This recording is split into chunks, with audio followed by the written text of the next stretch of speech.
Hello and welcome to Session 3A. This is a bonus bit of content from Session 3 with Griffin.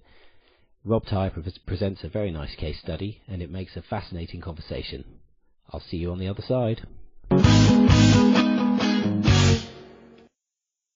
So just for the benefit of people listening, this is a personal experience. It's something that someone that attended one of my clinics where I work, and it was a lady who was mid-60s with a 45-year history of lower back pain, which she sort of blamed, I suppose would be the word, on well, it all began when she had a son 45 years ago.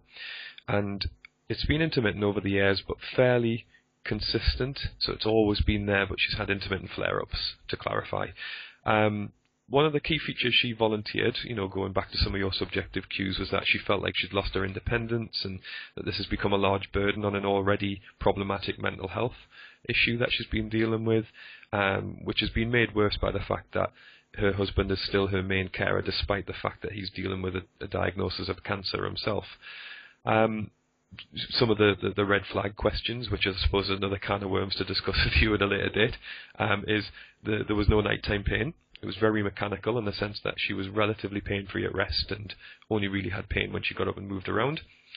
And it was back pain alone, without any leg pain. There's a family history of bowel cancer in her mum and her sister, and she was concerned, especially in the light of her husband having cancer, that this may be an underlying problem with her. So subjectively, that was pretty much it in a nutshell.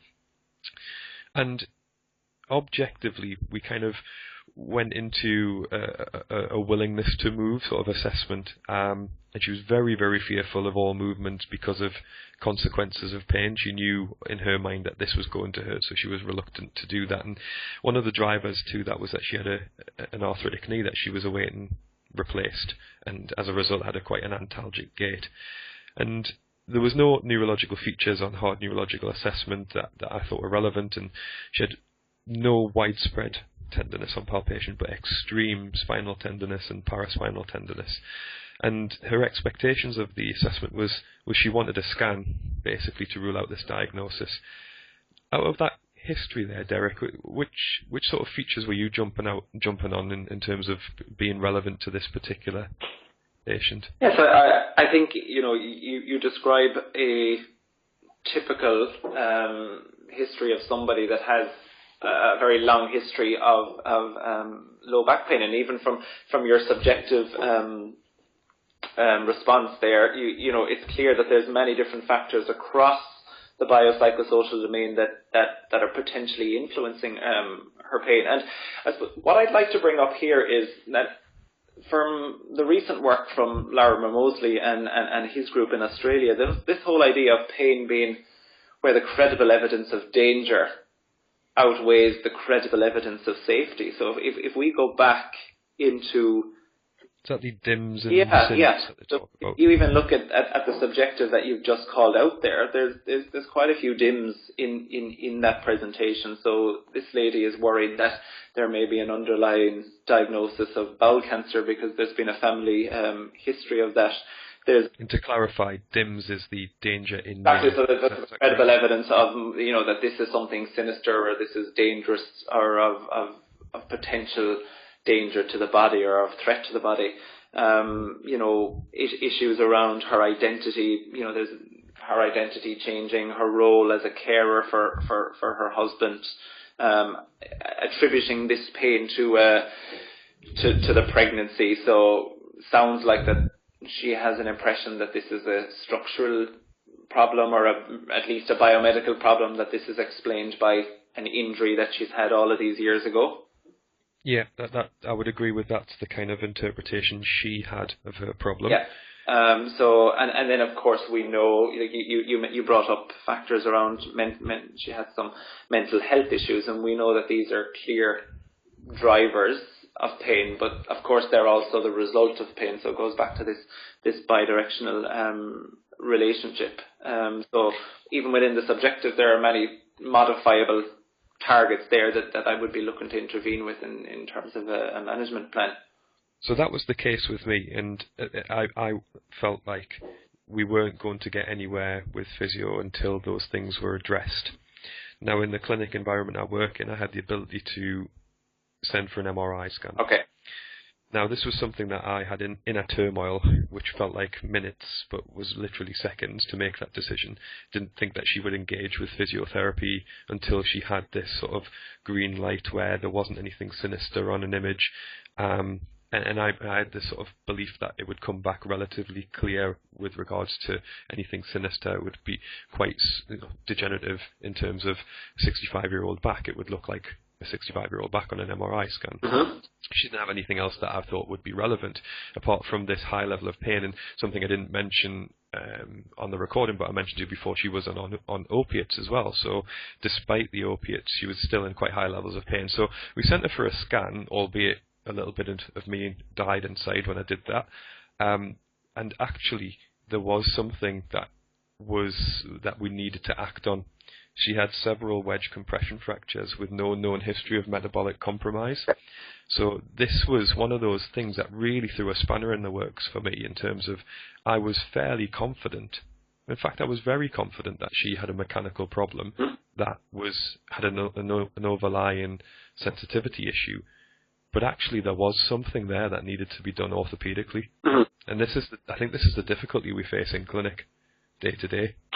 Yeah, that's an interesting case history, but I suppose we need to be careful that the outliers don't become the norm. Justification for ongoing. Exactly. Clearly, not everybody that has something sinister will present with, I suppose, the very common red flags that we would associate with that, but.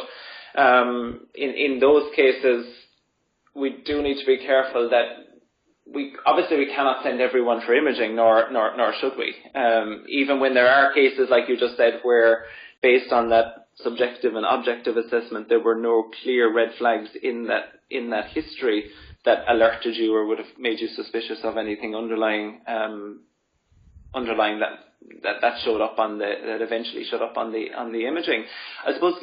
Even though, and it clearly showed up, the wedge fractures, as you say. Which on the MRI scan, I should clarify, did say evidence of acute/subacute wedge fractures. So despite her having 45 years worth of back pain, these fractures were acute in nature. Yeah, I suppose, and that was my question. Did she come to you with a flare-up of her symptoms that coincided with that scan showing that these features were more of a recent onset? Yeah, she'd never sought out treatment in the past over the last 45 years, and I think it was just, to pardon the pun, the straw that broke the camel's back. It was one of these things where everything had just got too much and she needed help. So did you feel that those were, so clearly they might be related to her current pain state, but she also has had this pain for 45 years and has clear other features that were probably involved in driving that as well. Would you agree? Yeah, for me, I think I maybe got blindsided by the duration of her pain, the confidence in her delivery of. She's obviously told this story before. This is so this is not new to her. But maybe for me, as a reflection point, it could have pried a little bit more into why now? Why have you come now? And that might have given me less of a shock when the MRI results came back. Yeah, I suppose this goes back to what I said at the very beginning around the context of the pain, not just the pain onset, but the context surrounding things like flare-ups, because patients get flare-ups for many different reasons, and again, looking to see is there any link or any consistency with why they flare up. Now that again, you still may not have been able to pick that up, but we should pry a little bit into the context surrounding these flare-ups to see is there anything that kind of triggers them or predicts them, or was it just a very random flare-up that the patient can't associate anything with? Maybe in some cases that might give you a little bit more of a clue regarding the case study that you just presented, but certainly something that we'll be looking at in more depth when I next start clinic next week. Out of interest, did changing or did intervening regarding the wedge fractures have an influence on her pain? We haven't got to that stage yet. Okay. This is a very fresh case study. That will be an interesting outcome. Yeah, That, we're looking to follow that. That changes the overall trajectory of her pain problem. But it is an interesting case study, and I suppose there is a point in that not everything sinister, or that, you know, it's not always obvious, even with a good subjective and objective assessment. Yeah, I suppose I wanted to bring that up to maybe, because I would hate for people to sort of fall into the trap of, you know, oh, well, someone's in quite high severity pain, let's go straight into the education side of thing without actually adequately screening for things. And in this case, you know, I did what I thought what I could do, yeah. And I didn't suspect, but it was one of those fluke cases, I suppose, that it was caught incidentally.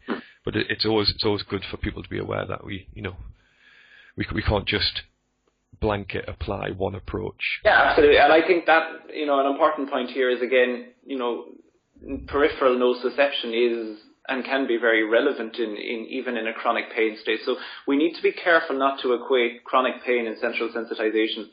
Central sensitization is a mechanism of what's happening in the central nervous system. It's not pain. It's a change in sensory processing. And yeah, I believe there's an article which describes that. You know, the arbitrary 4 to 6 weeks from going from acute to subacute doesn't apply here. You know, this can happen instantaneously, I believe. Yeah, absolutely. There is very recent evidence coming that recently regarding whiplash, and they showed that, you know, a lot of these more centrally mediated whiplash cases, they present immediately, even at the emergency department, with widespread pain. So again, this idea that, you know, pain has to be present for a long period of time before we see features of central sensitization is just not true. It can happen quite quickly.